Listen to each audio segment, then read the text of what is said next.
चतुर्भुज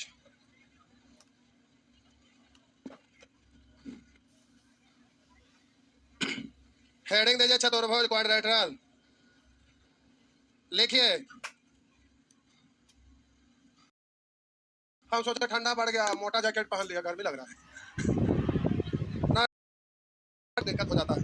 आप लोग का क्लास चार रेखाओं से घिरे, चार रेखाओं से घिरे समतल आकृति, चार रेखाओं से घिरे समतल आकृति चतुर्भुज कहलाता है। चार रेखाओं से घिरे बंद समतल आकृति चतुर्भुज कहलाता है। इसमें चार भुजा, चार कोण तथा चार शीर्ष बिंदु होते हैं। चार भुजा, चार कोण तथा चार शीर्ष बिंदु होते हैं और इसके सभी कोणों का योग, और इसके सभी कोणों का योग 360 डिग्री होता है। 360 डिग्री होता है। लिख दिए। अब इधर देखिए,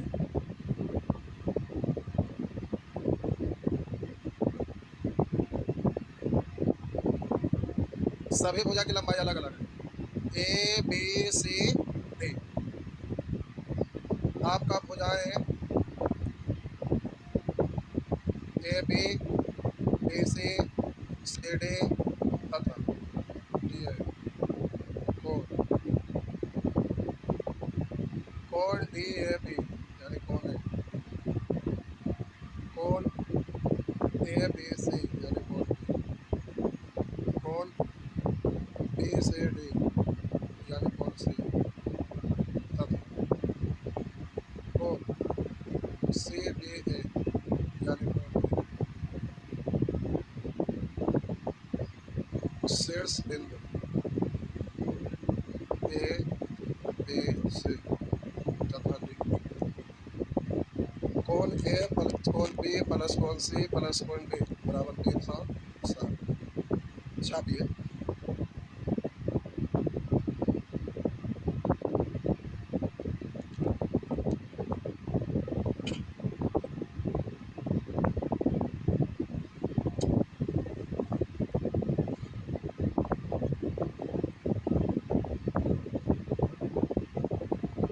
हो गया।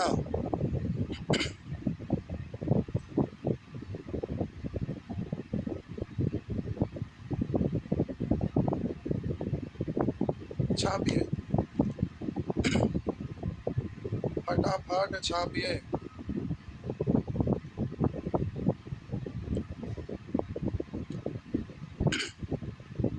छाप लिए। परिमाप वही बाहरी सभी भुजाओं का योग, बाहरी सभी भुजाओं का योग मतलब ए बी प्लस, मतलब A B plus B C plus C D plus D. क्षेत्रफल बराबर, पहले आप छापिए। छाप लिए। मिटा दे।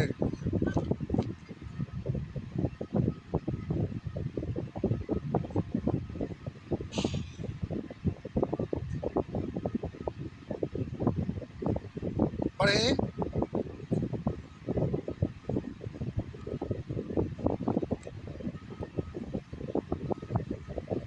हो गया। देखिए, मान लेते हैं ये आपका विकर्ण, ये आपका विकर्ण, ठीक। और इस विकर्ण पर सम्मुख शीर्ष से हम लंब डालें, यानी यहाँ कितना होगा 90 डिग्री, और ये वाला शीर्ष है, इस पर हम लंब डालते हैं, ये आपका हुआ 90 डिग्री। इसका नाम रख दिया AD और इसका नाम है CE, इसका नाम है CE। अब हम इसका क्षेत्रफल निकालना चाहेंगे। तब ये वाला विकर्ण खींचे तो एक त्रिभुज इधर है, दूसरा त्रिभुज इधर हो गया, ये त्रिभुज का आधार है, ये त्रिभुज का, तो इतना का क्षेत्रफल निकल जाएगा ना। तो हम बोलेंगे 1/2 इंटू एक विकर्ण, यानी DH छूट गया, ए तो अपन को बेचा। चलिए, तो हम बोले अच्छा डी उधर लिखा ले ना। अच्छा यहाँ ये है, यहाँ पे हो गया। ओ डी चल गया था नानी घर, हम लोग भूल गए कि नानी घर के लिए। अच्छा ठीक है, क्षेत्रफल बराबर 1/2 इंटू बी कर्ण बी डी, ये त्रिभुज के लिए आधार कहलाएगा। और इस त्रिभुज का क्षेत्रफल था ऊंचाई यानी ए एफ, ठीक है। अब प्लस ये वाला त्रिभुज निकालेंगे तो आधार यही है, ऊंचाई यही होगा ना, और जो लंब है वही ना ऊंचाई होता है। तो 1/2 इंटू बी डी इंटू सी ई, तो हम बोले 1/2 इंटू बी डी कॉमन हो जाएगा, 1/2 बी डी, तो ए एफ प्लस सी, जहाँ ए एफ और सी क्या है, शीर्ष लंब है ना। तो हम इसको भाषा के रूप में लिखेंगे, इसको भाषा के रूप में लिखेंगे, तो बोलेंगे 1/2 इंटू एक बीकर, 1/2 इंटू एक बीकर इंटू संगत शीर्ष लंब का योग। बोलिए शीर्ष लंब है, दोनों को जोगफल है, तो हम बोलेंगे संगत शीर्ष लंब का योग। हो गया, संगत शीर्ष लंबों का, हो गया ना, संगत शीर्ष लंबों का योग।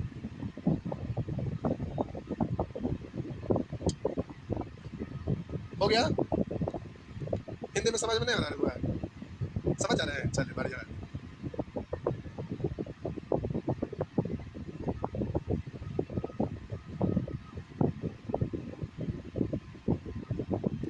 अब देखिए हम लोग बोलेंगे तो चतुर्भुज बोले तो इंग्लिश में बोलेंगे क्वाड्रेटर, तो बोलेंगे कि बोलने नहीं आता, अंग्रेज बोले क्वाड्रेटर, ऐसे बोलता है ना। अब वो बोलता है तो क्यों बोलेगा, तो उसका उच्चारण सही होता है। अब कुछ भी बोलेंगे तो हम लोग गांव में पढ़े, तो उसी के अनुसार हम लोग गांव में लोग पढ़ते थे, तो किताब लेके ऐसे खड़ा कर देते थे, रीडिंग देते ऐसे पढ़, हाँ ठीक ऐसे करते हैं ना, ऐसे अंग्रेज ऐसे बोलता है ना। अब बोलेंगे तो कहेंगे कैसे बोलते हैं, तो बचपन का बोलने का आदत है इसलिए हम बोलबे नहीं करते हैं। जैसे देखिए योग है, जोग लिखा था योग, बोला रहता है जोग, अब हम बोलेंगे जोग तो उधर से वो करेंगे योग। तो आप पहले ही दिन बोल दिया कि आपसे क्या बोले, तो आप बोले कि योग बोलिए, तो योग हम बोल रहे हैं, तो उच्चारण अलग अलग होता है, तो आपको समझना है, साइलेंट रहता है नहीं। बहुत सारा साइलेंट रहता है तो बोलते हैं तो बोले भी नहीं करता है, उससे अच्छा बोलबे नहीं करिए। नहीं समझ में आ जा रहा है ना कि नहीं आ रहा है, डायग्राम बनाते हैं तो पता चल जाता है, जहाँ दिक्कत होगा बोलिएगा, बोल देंगे, ऐसा नहीं है कि वर्ड हम जानते नहीं है, बोल देंगे। चलिए हो गया ना, चलिए ठीक है, आगे बढ़े, मिटा दे, आइए आगे लिखे, लिखे चतुर्भुज के प्रकारों को 4 भागों में वर्गीकृत किया गया है। चतुर्भुज के प्रकारों को, चतुर्भुज के प्रकारों को 4 भागों में वर्गीकृत किया गया है। सॉरी 4 लिखे, 5 5, चतुर्भुज के प्रकारों को 5 भागों में वर्गीकृत किया गया है। पहला, चतुर्भुज के प्रकारों को 5 भागों में वर्गीकृत किया गया है। पहला, इधर देखिए, समांतर, इसको बहुत सारे लोग बोलते हैं समानांतर, दोनों सही है, ठीक। समांतर चतुर्भुज,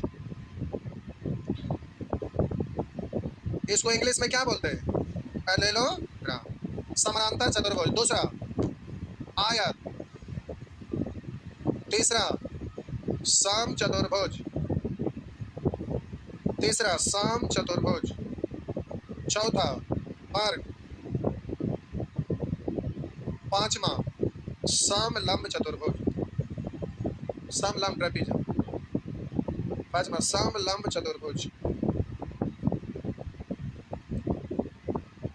किताब नहीं है हुआ, उसमें लिखा हुआ है, तो समझाने के लिए हम पूरा डिटेल से हम लिखा दे रहे हैं। हो गया, उसमें भाषा लिखा हुआ है इंग्लिश में, लिख दिए।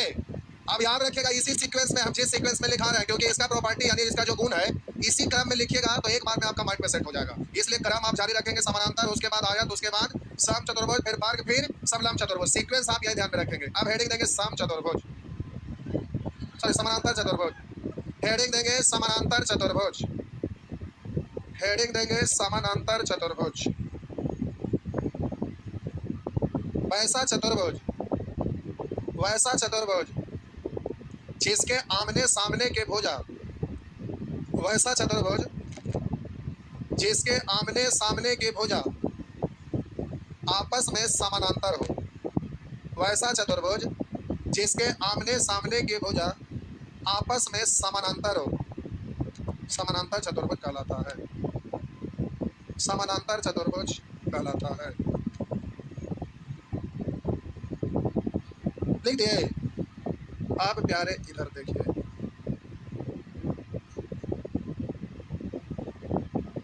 डायग्राम बनाइएगा ना तो रुक जाइए, ये भुजा और ये भुजा दोनों आपस में बराबर होना चाहिए। ये वाला भुजा और ये वाला भुजा आपस में बराबर, और ये भुजा आपस में। अभी रुकिए, समानांतर का मतलब क्या होता है कि जब दो को रेखा खींचते हैं, ये दो रेखा ना, तो दो रेखा के बीच की दूरी सभी जगह समान हो तो इसको क्या बोलते हैं, एक दूसरे के समानांतर हो। तो दो रेखा हमेशा समानांतर होगा या तो प्रतिच्छेदी होगा। मतलब आप कहेंगे ऐसे कैसे, तो एक इधर है एक इधर है, तो आप कहेंगे प्रतिच्छेदी रेखा कहाँ है, इस रेखा है, तो इसको अनंत तक बढ़ाया जा सकता है, और इसको बढ़ाएंगे तो आगे कहीं ना कहीं जाके तो हम बोले दो रेखा के बारे में तो वही बात होता है, या तो समानांतर होंगे या तो प्रतिच्छेदी होंगे। तो हम बोले ये वाला और ये वाला दोनों समानांतर है, मतलब यहाँ पर दोनों के बीच की दूरी यहाँ पर सभी जगह आपस में, और ये वाला रेखा और ये वाला रेखा खींचे तो ये दोनों भी समानांतर है, क्योंकि यहाँ पर दोनों के बीच की दूरी, यहाँ पर दोनों के बीच की दूरी, कहीं पर भी बीच की दूरी सेम ही होगा। तो हम बोले यहाँ पर भुजा, अब इधर से लिखते हैं ए बी सी डी, तो आप बोलेंगे कि भुजा ए डी और भुजा बी सी समानांतर है, और बोलेंगे ए बी और डी सी समानांतर है ना। तो डायग्राम बनाइए सही से। अभी देखने में थोड़ा बड़ा लगा, आप सीधा लाइन खींचिएगा, बड़ा छोटा है नहीं, थोड़ा सा टेढ़ा।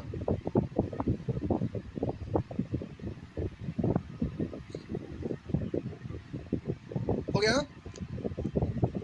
छाप लिए, छाप लिए। अब इधर देखिए, पहला लिखे गुण प्रॉपर्टी, गुण प्रॉपर्टी पहला, इसके सभी कोणों का योग 360 डिग्री होता है, इसके सभी कोणों का योग 360 डिग्री होता है, अर्थात कोण ए प्लस कोण बी प्लस कोण सी प्लस कोण डी बराबर 360। दूसरा पॉइंट, दूसरा पॉइंट, इसके आमने सामने की भुजाएं, इसके आमने सामने की भुजाएं आपस में समानांतर और बराबर होते हैं, इसके आमने सामने की भुजाएं आपस में बराबर समानांतर और बराबर होते हैं, आमने सामने की भुजाएं आपस में समानांतर और बराबर होते हैं। देखते हैं, अब इधर देखिए, बोले ए डी और बी सी समानांतर है ना, साथ ही साथ बराबर भी होता है, तो हम बोले ए डी समानांतर और बराबर बी सी, तो ए डी समानांतर और बराबर बी सी, पहले बराबर फिर समानांतर तो भी कोई दिक्कत नहीं, अलग अलग पॉइंट बना के भी लिख सकते हैं, हम एक ही में लिखा दिए। तो ए डी समानांतर है बी सी के और बराबर है, तथा, और बोलिएगा ए बी समानांतर और बराबर है डी सी, बोलिएगा सी डी, बोलिए बात बराबर है, ए बी बराबर समानांतर और बराबर डी सी या सी डी, कुछ भी बोलिए, उसे बोलिएगा। हो गया तीसरा पॉइंट, भाषा के साथ साथ इसको भी लिख लीजिएगा, सैम्पल देखिए, इसके आसनन कोणों का योग, आसनन मतलब एडजेसेंट, पड़ोसी, बगल की, इसके आसनन कोणों का योग, इसके आसनन कोणों का योग 180 डिग्री होता है, इसके आसनन कोणों का योग 180 डिग्री होता है।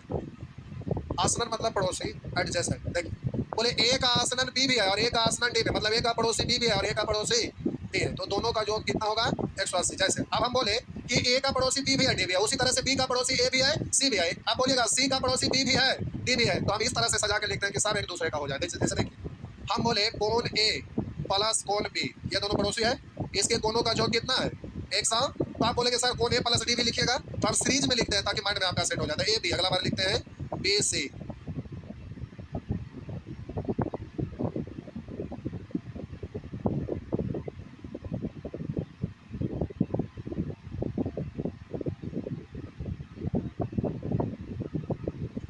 हम बोले A B plus B C plus, sorry कौन बी प्लस सी, बोलेंगे कौन सी प्लस कौन ए, बोलेंगे कौन ए प्लस कौन डी, बोले सब हो गया क्या, बोले ए बी ए डी हो गया ना, देखिए ए डी आया, बात समझ में आया,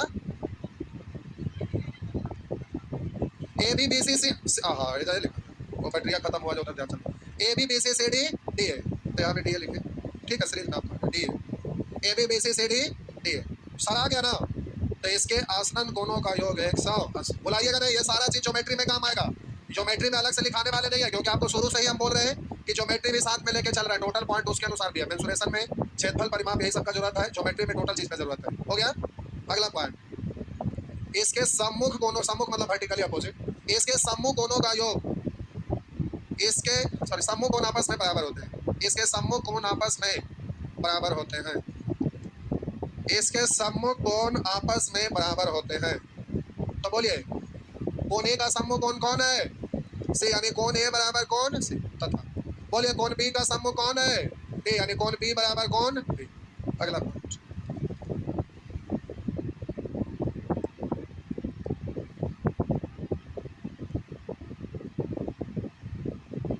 लिखिए। इसके विकर्ण एक दूसरे को समद्विभाजित करते हैं, मतलब दो बराबर भाग में बांटते हैं। इसके विकर्ण एक दूसरे को समद्विभाजित करते हैं। इसके विकर्ण एक दूसरे को समद्विभाजित करते हैं। लिख दिए। तो देखिए एक विकर्ण प्यारे एसी है और दूसरा विकर्ण बीडी है। एक विकर्ण एसी है और दूसरा विकर्ण बीडी है। एक विकर्ण एसी है, दूसरा विकर्ण बीडी, ये दोनों एक दूसरे को बिंदु ओ पर प्रतिच्छेद किया। तो एक विकर्ण दूसरे को समद्विभाजित करते हैं, यानी ए ओ बराबर होगा ओ सी, और हम बोले बी ओ बराबर होगा ओ डी। इसी को यहाँ भाषा में लिखेगा ए ओ बराबर ओ सी, तथा बोलेंगे बी ओ बराबर ओ डी। बी ओ बराबर ओ डी। लिखिए, लिख दिए।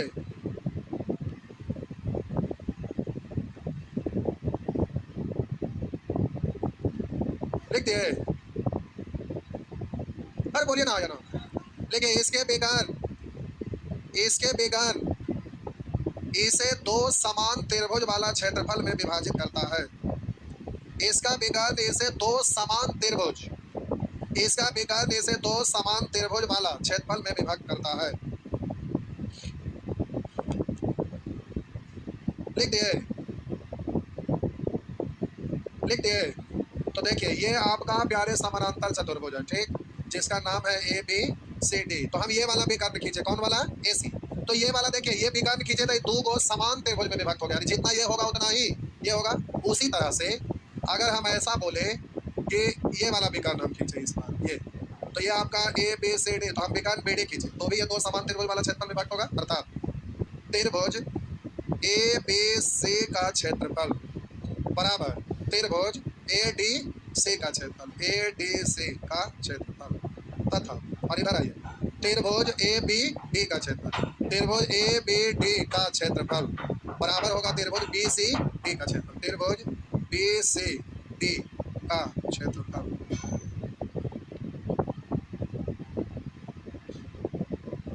इसका विकर्ण इसे दो समान त्रिभुज वाला क्षेत्रफल में विभक्त करता है।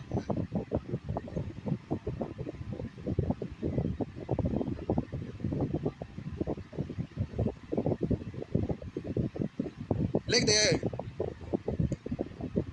एक ही को मैं आपका ऐप लगा दिया, यानी 3 दिन आप लगाएंगे,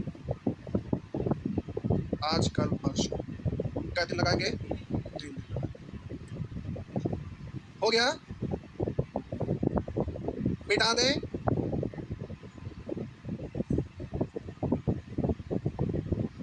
अगला परिमाप। परिमाप का मतलब आप जानते हैं, हर जगह कहीं भी परिमाप निकालना, बाहरी सभी भुजाओं का योग।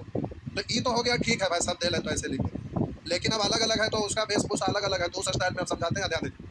अब आपका परिमाप की मतलब तो आप सभी लोग जानते हैं कि ये तो होता है, ये तो देखिए हम बोले प्यारे यहाँ दो तरीके एडी भी रुक, चलो बस देखिए बाहरी सभी भुजाओं का योग, तो आपको पता है कि ए डी और बी सी दोनों आपस में बराबर है, तो आप लिखते हैं A D plus B C. अब प्लस आपको मालूम है कि ए बी और सी डी बराबर है, तो आप बोलेंगे A B plus C D. आप बोलिए ये दोनों आपस में बराबर है, तो बी सी को आप ए डी पढ़ सकते हैं ना, पढ़ सकते हैं, तो चलिए डायरेक्ट हम लिख देते हैं। तो हम बोले इसको आप लिख सकते हैं ए डी या बी सी, जो भी लिखना है। आइए ए डी, तो ए डी प्लस ए डी यानी 2AD, क्यों मालूम है ना, तो पूछ देगा तो तर्क दे देंगे। अब बोलिए ए बी और सी डी बराबर है, तो बोलेंगे 2AB, 2 को कॉमन ले लिए, तो आप बोलेंगे A B plus A D, बोल सकते हैं, यानी 2 इंटू, ध्यान दीजिए,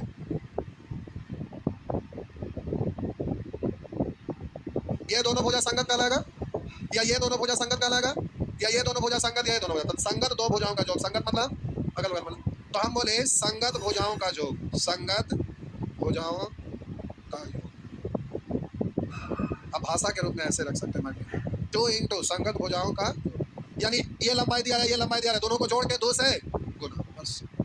अब ऐसे लिखेंगे तो लिखने में टाइम लगता है, इसलिए भाषा को ध्यान में रखना। 2 इंटू संगत भुजाओं का योग। संगत भुजा जब भी लेंगे तो आपका एक बड़ा वाला और एक छोटा वाला। हेडिंग देंगे,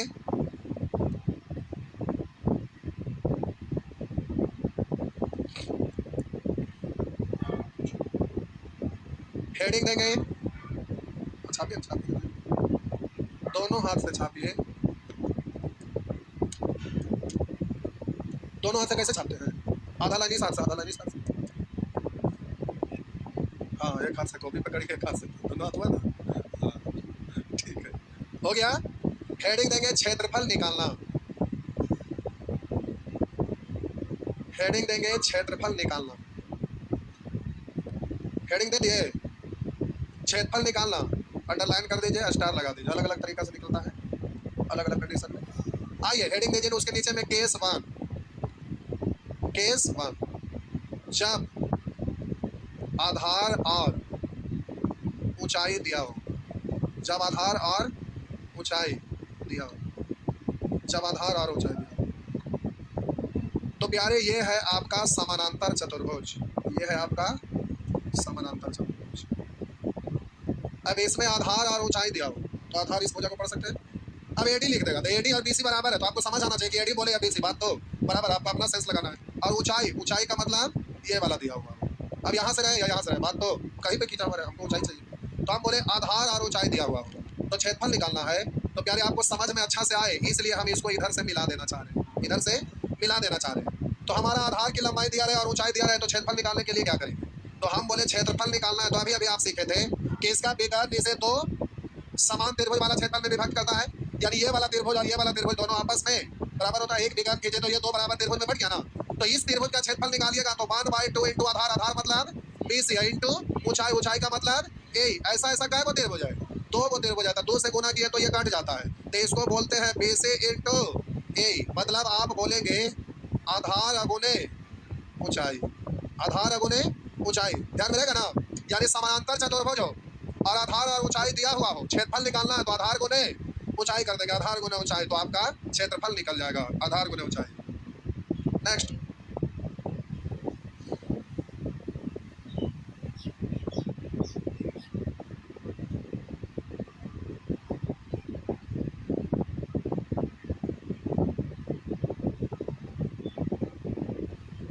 हो गया, छाप लिए।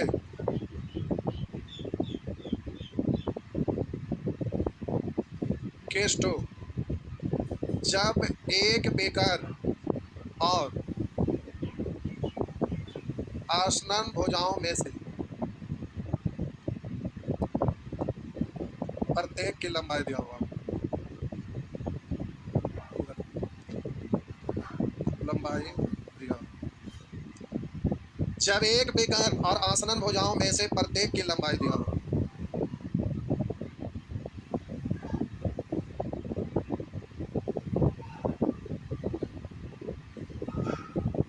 जब एक बेकर और आसनन भुजाओं में से प्रत्येक की लंबाई दिया हो।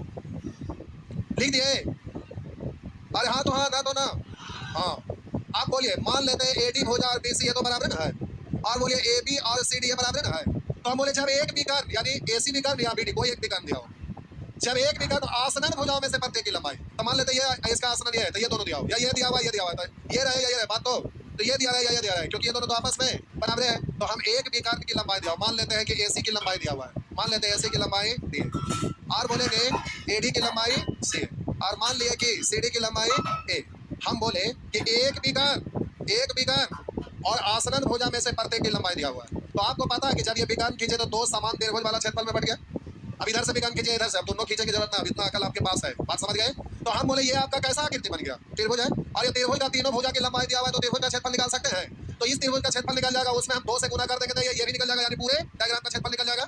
यानी क्षेत्रफल बराबर हम बोलेंगे त्रिभुज ए सी डी का क्षेत्रफल गुना, तो ये वाला निकल गया, इसमें 2 से गुना कर देंगे। अब आपको पता है कि ये वाला त्रिभुज में तीनों भुजा की लंबाई दिया हुआ है, तो कैसे निकलेगा? अब हमें लिखने की जरूरत है क्या? बात समझ गए ना? अरे जब 3 भुजा की लंबाई ज्यादा under root s into s minus a into s minus b into s minus c जानते हैं। चलिए ठीक है। आप बीच बीच में नानी घर भाग जाते हैं बउआ, तो फिर समझ में नहीं आएगा नानी घर जाएंगे तो आप मायूस क्यों है नानी मर गए तो? बूढ़ी थे ना, बूढ़ी थे ना, खूब मानते थे, इसीलिए चिंता हो। पैसा कौन देगा? नाना बच रहे कि नहीं? नाना बच रहे हैं, नाना से ठगिएगा, सोचना क्या है। गर्ल्स लोगों को नानी, नतनी को नानी मानते हैं और नाती को नाना मानते हैं। नहीं, नानी से कुछ भी पैसा घटता है तो ठगना आसान रहता है। नहीं, पोता को दादी, नहीं, पोती को कोई नहीं, ऐसा नहीं। दादा मानते हैं, नहीं, दादी मानते हैं पोता को, नहीं, खास करके बिहार में ज्यादा। नहीं, आइए, हो गया, हो गया ना? अरे टाइम हो गया, अभी टाइम लगेगा, अभी और है इसमें, अभी खत्म नहीं हुआ समानांतर चतुर्भुज, अगले क्लास में ले लेंगे, जाइए। अभी 2 दिन और लगेगा इसको लिखाने में, इन सारी चीजों को हम अच्छा से लिखा दे रहे हैं ताकि आपको कोई दिक्कत ना हो ज्योमेट्री में भी, इसलिए पूरा डिटेल से लिखा दे रहे हैं। आप चिंता में क्यों आ गए भगवान? नानी बच रहे हैं कि चल गए? इधर देखिए, बच रहे हैं, बच रहे हैं, कुछ नहीं बोल रहे। हमारे नानी तो मर गए, कभी हम ही ढकेल दिए थे, पैसा मांगे नहीं दिए, अब ढकेल दिए। बढ़िया किया ना, अगला दिन खूब जलेबी पूरी तोड़े। हाँ, क्या हुआ? अरे सबको एक दिन जाना आगे पीछे, नहीं? हाँ,